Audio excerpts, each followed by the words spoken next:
ദൈവത്തിന്റെ അതിപരിശുദ്ധ നാമം വാഴ്ത്തപ്പെടുമാറാകട്ടെ. വീഡിയോ മുഖാന്തരം നിങ്ങളെല്ലാവരെയും കാണുവാൻ ദൈവം സഹായിച്ചതിനോർത്ത് ഞാൻ ദൈവത്തെ സ്തോത്രം ചെയ്യുന്നു. ഇന്നത്തെ എൻ്റെ ചിന്താ വിഷയം നല്ല മനുഷ്യരെ എങ്ങനെ തിരിച്ചറിയാം എന്ന വിഷയത്തെ ആസ്പദമാക്കി ചില വാക്കുകൾ പറയുവാനായിട്ട് കർത്താവ് താല്പര്യപ്പെടുകയാണ്.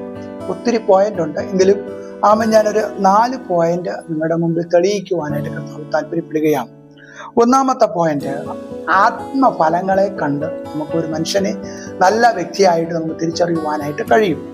അതിനാധാരമായിട്ട് ഗലാത്യരുടെ ലേഖന പുസ്തകം 5-ാമത്തെ 22-ാം വാക്യം അവിടെ നമുക്ക് കാണുവാൻ സാധിക്കും. സ്നേഹം, സന്തോഷം, ദീർഘക്ഷമ, പരോപകാരം, എങ്ങനെ ഒത്തിരി കാര്യങ്ങൾ അവിടെ പറയുന്നുണ്ട്. ഏകദേശം 9 കാര്യങ്ങൾ അവിടെ പറയുന്നുണ്ട്.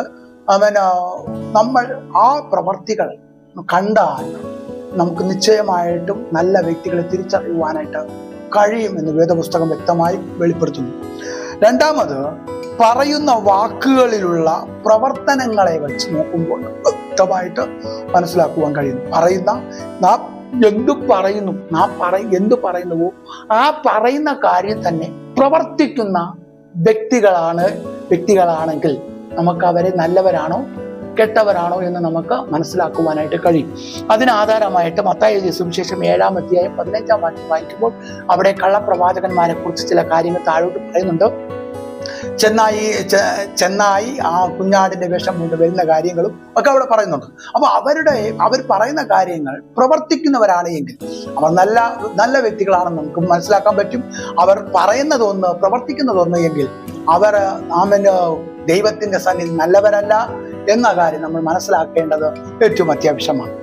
അതുപോലെ അടുത്ത്, അവന്റെ സ്വഭാവങ്ങളും പ്രവർത്തനങ്ങളും ദൈവത്തിന് പ്രയോജനകരമായി തീരണം. അവന്റെ സ്വഭാവവും പ്രവർത്തനവും ദൈവത്തിന് നീതിയായി ഇരുന്നാൽ മാത്രമേ നമ്മൾ അവരെ നല്ല മനുഷ്യർ എന്ന് പറയുവാനായിട്ട് കഴിയും.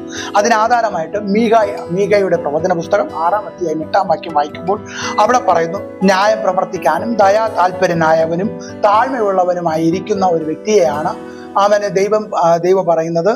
അവന്റെ സ്വഭാവങ്ങളും പ്രവർത്തനങ്ങളെ കാണുമ്പോൾ നമുക്ക് വ്യക്തമായിട്ട് മനസ്സിലാക്കുവാനായിട്ട് കഴിയും. ചിലർ പറയും, പക്ഷെ പ്രവർത്തിക്കുന്നതൊക്കെയും മറ്റു കാര്യങ്ങൾ ന്യായം പ്രവർത്തിക്കുന്നവരായിട്ട് മാറത്തില്ല. എവിടെയാണോ സ്വാധീനമുണ്ടത് അവിടെ കൂടെ ചേർന്ന് നിന്നും പറയുന്ന ഒത്തിരി വ്യക്തികളെ നമ്മൾ ലോകത്തിൽ കാണാറുണ്ട്. എവിടെയാണ് സ്വാധീനം, പണസ്വാധീനം, രാഷ്ട്രീയപരമായുള്ള സ്വാധീനം, എല്ലാ രീതികളിലും സ്വാധീനമുള്ളിടത്താണ് ഇന്ന് ജനം പോകുന്നത്. പക്ഷെ ദൈവത്തിന് വചനം പറയുന്നു, ന്യായം പ്രവർത്തിക്കുവാൻ താല്പര്യമുള്ളവനും അതുപോലെ ക്ഷമയുള്ള താഴ്മയുള്ള ഒരു വ്യക്തിയെ കാണുമ്പോൾ മനസ്സിലാക്കിക്കൂ, അത് നല്ല വ്യക്തിയാണ്.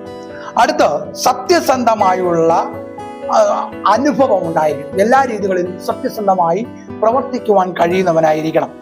സദർശവാക്യങ്ങൾ 20-ാം അധ്യായം 7-ാം വാക്യം വായിക്കുമ്പോൾ അവിടെ കാണുവാൻ സാധിക്കുന്നു, പരമാർത്ഥമായി നടക്കുന്നവൻ നീതിമാൻ എന്ന വേദപുസ്തകം വായിക്കുമ്പോൾ കാണുവാൻ സാധിക്കുന്നു. എല്ലാ കാര്യങ്ങളിലും ഏത് കാര്യങ്ങൾ എടുത്താലും അതിൽ സത്യസന്ധമായി പ്രവർത്തിക്കുന്ന ഒരു വ്യക്തിയാണ് വേദപുസ്തകം പറയുന്നത്. അവൻ നീതിമാനാണ്, അവൻ ഒരു നല്ല മനുഷ്യനാണ് എന്ന് നമുക്ക് നല്ല മനുഷ്യനാണ് എന്ന് പറയുവാനായിട്ട് നമുക്ക് കഴിയും. അടുത്ത് പറയുന്നത്, വചനമെങ്കിലും പറയുന്നു, ആരും പൂർണ്ണരല്ല, ആരും എല്ലാം തികഞ്ഞവരല്ല, എങ്കിലും ഈ പറഞ്ഞ കാര്യങ്ങൾ നമുക്ക് ഫോളോ ചെയ്യുവാൻ കഴിയും എന്നുള്ളത് സത്യമായ കാര്യം. ഇനി ഒത്തിരി പോയിന്റുകളുണ്ട്, അത് ഞാൻ വരുന്ന ആളുകളിൽ പറയുവാൻ നിങ്ങളുടെ മുമ്പിൽ കർത്താവ് താല്പര്യപ്പെടുകയാണ്. അതുകൊണ്ട് ഈ നാളുകളിൽ നിങ്ങളുടെ മുമ്പിൽ വരുന്ന വ്യക്തികൾ അവർ നല്ലവരാണോ എന്ന് ആലോചിച്ച്, എൻ്റെ മറ്റു വീഡിയോകളിൽ ഞാൻ പറഞ്ഞിട്ടുണ്ട്, നല്ലവണ്ണം ശോധന ചെയ്ത് 4-5 പ്രാവശ്യം നമ്മൾ അവരെ കുറിച്ച് ഒന്ന് ചിന്തിച്ചിട്ട് മുമ്പോട്ട് പോയാൽ നമ്മുടെ കാര്യങ്ങൾ, നമ്മുടെ സെലക്ഷൻ വിജയമായി തീരും. ഇല്ല എങ്കിൽ അത് പരാജയമായി തീരും. അതുകൊണ്ട് നല്ല വ്യക്തികളെ തിരിച്ചറിയുവാനുള്ള ഭാഗം വേദപുസ്തകത്തിൽ തന്നെ ഉണ്ട്. ഈ ഭാഗങ്ങൾ നിങ്ങൾ മനസ്സിലാക്കി വായിച്ച് ഈ നാളുകളിൽ സന്തോഷകരമായിട്ട് മുമ്പോട്ട് പോകുക. ദൈവം അനുഗ്രഹിക്കട്ടെ. ആമേൻ.